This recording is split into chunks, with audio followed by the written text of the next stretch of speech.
Vamos trazer notícias dela. Janja da Silva, vocês não vão acreditar no que ela disse. E mais, deputado tomou atitude que vai deixar a primeira-dama, a mulher de Lula, bem preocupada. E também vamos trazer para vocês um absurdo de uma declaração de Luiz Inácio Lula da Silva do PT, onde ele defende que o povo seja pobre. É isso mesmo. Já vamos falar tudo sobre isso.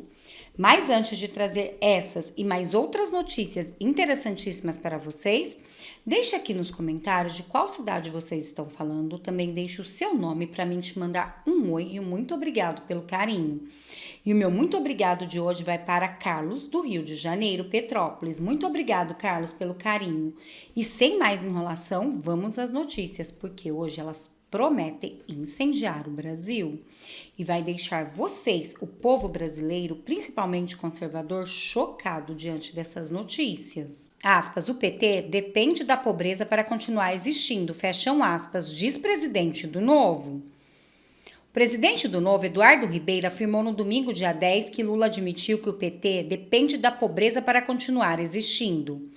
A declaração foi dada após o petista dizer a seus correligionários que as pessoas que ganham acima de 5 salários mínimos têm dificuldade de votar no PT. Diz o seguinte, aspas, né, o Lula, peguem as pesquisas e vocês percebem que quem ganha acima de 5 salários mínimos já tem dificuldade de votar na gente. Porque essa pessoa ficou ruim? Não, porque possivelmente essa pessoa elevou 1 milímetro o padrão de vida dela, de aprendizado dela, e nós não aprendemos a conversar com ela. Está aí um trecho da declaração de Lula nessa conferência aí do PT. Vocês pegam as pesquisas da opinião pública, a gente está percebendo que quem vota majoritariamente no PT são pessoas que ganham até 2 salários mínimos. Um metalúrgico de São Bernardo que ganha R$8.000 já não quer mais votar na gente. Pega a pesquisa. E vocês percebem que quem ganha acima de 5 salários mínimos já tem dificuldade de votar na gente. É porque essa pessoa ficou ruim? Não. É porque possivelmente essa pessoa elevou 1 milímetro o padrão de vida dela, de aprendizado dela, e nós não aprendemos a conversar com ela.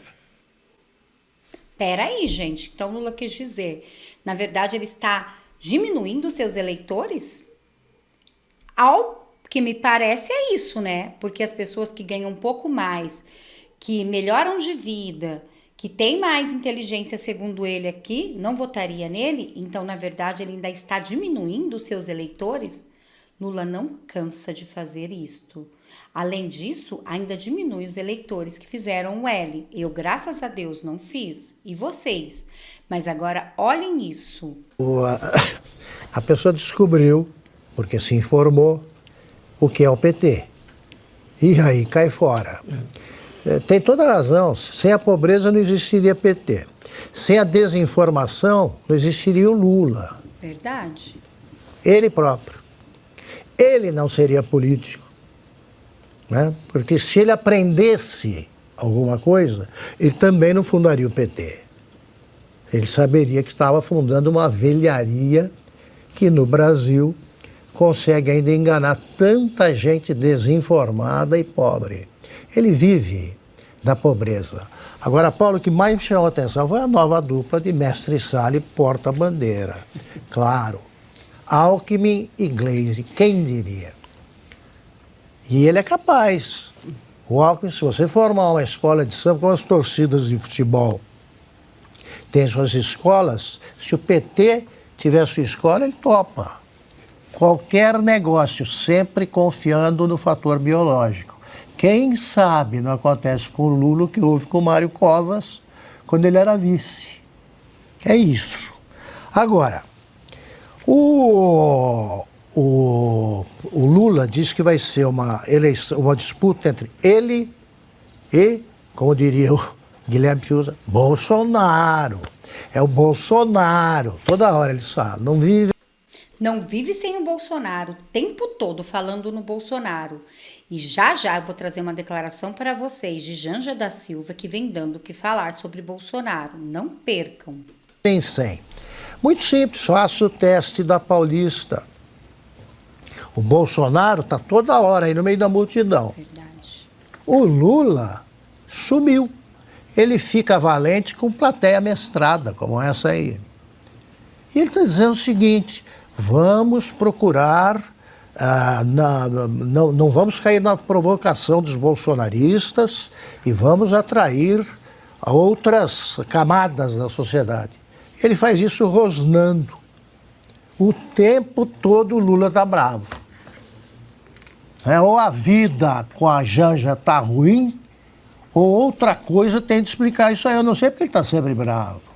Falando em Janja da Silva, olha esta notícia.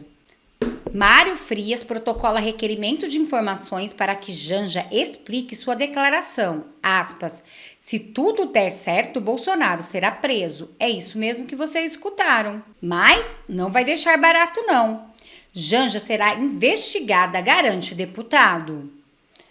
A deslumbrada Janja, empolgada e afogada no melado neste sábado, dia 9, em reunião com a militância petista, fez uma declaração absurda, mas preocupante. Aspas, se tudo der certo, o ex-presidente Jair Bolsonaro logo estará preso. Disse muitas outras besteiras. Além dessa, atento ao deputado cearense Carmelo Neto, não perdoou. Garantiu que vai solicitar que Janja seja investigada pelas declarações. Deu o recado através de um texto publicado no antigo Twitter, o X. Aspas, atenção, estarei solicitando a abertura de uma investigação contra a Janja. Pelas declarações de hoje, existe um plano? Realmente queremos saber, né? Sem dar detalhes, a mulher de Lula insinuou que o ex-presidente Jair Bolsonaro vai ser preso em breve. E a gente precisa deixar de usar o termo bolsonarismo. Esse cara, o inominável, está inelegível, tá? E se tudo der certo, logo ele vai estar, ó. A gente precisa começar a chamar as pessoas de fascista, porque é isso que elas são. É o fascismo que mata, que nos anula. Parece que Bolsonaro não paira só na cabeça do Lula, né, Silvio? Na da Janja também tem essa ideia fixa aí. Deixa aí a... Só uma frase. Como é que ela pode falar aqui de preso? Precisa estar preso. Ela acha ruim algum político preso? Pois ela conseguiu namorado na cadeia. Mano. Ela falou que conquistou o lugar dela. Na cadeia. Pois é. E o que ela quer dizer com se tudo der certo? Bolsonaro. Peraí, se tudo der certo, Bolsonaro pode ir preso. Será que eles têm um plano maquiavélico, o PT junto com o STF e o TSE para prender Bolsonaro? Realmente fica essa pergunta pairando no ar. O inominável, ela diz, vai estar na... que ela faz o gesto, é isso, né? O que é isso? Eu não entendi a frase. Tem uma eleição agora, desculpa, tem uma votação no Senado para o novo ministro do Supremo. Tem alguma relação? Não sei, eu estou tentando entender. Verdade, né? Silvio, desculpa, Silvia, acabei te atropelando, me perdoe. Olha só, tem de tudo, né, nessas imagens, essa coleção de falas que a gente acabou de acompanhar. Começando pela Janja. Nós temos a figura da Janja, a forma como ela se comporta, claro, está diante ali de uma militância do PT, uma militância de esquerda, pequena, segmentada, mas o comportamento dela no gestual, na fala, no discurso de ódio, nas palavras escolhidas e a figura da Michele Bolsonaro. Nós acabamos de mostrar a Michele Bolsonaro em Buenos Aires na posse de Javier Milei ao lado do presidente Jair Bolsonaro. Aí você já tem uma comparação inevitável, e aqui não estou fazendo insinuação de nada, mas uma comparação inevitável sobre o comportamento de duas primeiras damas, a Michele Bolsonaro e a Janja. Segundo ponto, o discurso de ódio permanente em todas as falas, da Janja à Gleisi, do Lula ao José Guimarães. É um discurso raivoso de um PT muito mais ideológico, de um PT mergulhado num poço de vingança, de mágoa, de rancor. Então, essas palavras duras... Realmente, né, gente, é um PT cheio de vingança, de ódio, principalmente com o povo brasileiro, porque eles não estão nem aí para o povo, eles querem gastar, gastar, gastar, e a gente que pague com impostos, né, eles não estão nem aí. E também esse ódio com o Bolsonaro, e também com aqueles que eu apoio. Você viu o que ele falou? Temos que chamar as pessoas de fascista, ela falou. quanta diferença e quanta saudade da ex-primeira-dama Michele Bolsonaro. De ataque o tempo todo, elas são permanentes. É importante a gente notar tudo isso. Isso é um plano de vingança. Isso não é um plano de governo para o Brasil, e muito menos um plano de governo de um partido, que nasce de um partido.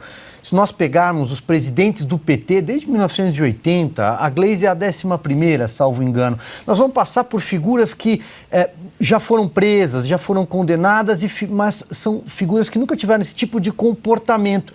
Nem José Genuíno, nem José Eduardo Dutra, passando por Rui Falcão, Luiz Guxiquem, Marco Aurélio Garcia, o próprio Lula foi presidente num outro momento da vida dele do PT, José Dirceu.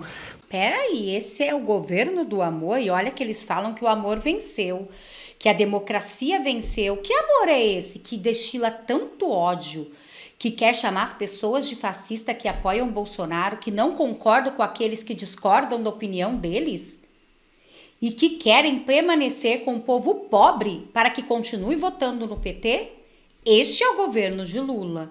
Este é o governo de quem fez o L, de quem diz que agora é o amor e que o amor venceu. Mas este amor eu desconheço. E vocês? Posso elencar todos aqui. Nós não temos uma presidente como a Gleisi, que insufla a massa para o ataque, que insufla a massa para o rancor e o ódio permanente. Repito aqui. Segundo, o PT hoje é um partido pequeno e sairá menor ainda das próximas eleições. Isso é matemática. Na última eleição, 2020, o PT lançou 20 candidatos a prefeituras e saiu muito pequeno dessas eleições. Agora, Humberto Costa, que coordena esse plano de trabalho para as eleições do ano que vem, estima que o PT conseguirá lançar 12 no máximo. Nós estamos falando aqui de uma redução significativa, é um terço, menos de um terço do que foi a última eleição. E dessas cidades, segundo o mapeamento de pesquisa, o site Poder 360 fez isso recentemente, o PT só é competitivo em uma, só na cidade de Goiânia, que está muito longe de ser uma capital expressiva no nosso tabuleiro eleitoral. Todo respeito ao povo de Goiânia, mas o PT não tem candidato em São Paulo. O PT não tem candidato no Rio de Janeiro, o PT não tem um candidato competitivo em Belo Horizonte, não tem candidato no Sul, e mesmo nas principais praças do Nordeste, a reeleição ou um nome que parte do Congresso Nacional, não parece ser viável eleitoralmente. Nós estamos falando de um período menor a um ano das urnas. A eleição começa no segundo semestre, na virada do ano que vem. Pois é, em 2024 só vai dar a direita na política, porque o povo acordou, e mesmo que Lula quer que o povo continue sem saber de política, sem saber de nada, não. As redes sociais estão aí e o povo acordou. E isso, na verdade, deve ser desespero. Desespero total, porque eles estão vendo o PT ir por água abaixo e Bolsonaro cada vez mais crescendo. E olhem essa notícia, funcionários do Banco Central anunciam paralisação por insatisfação com o governo Lula.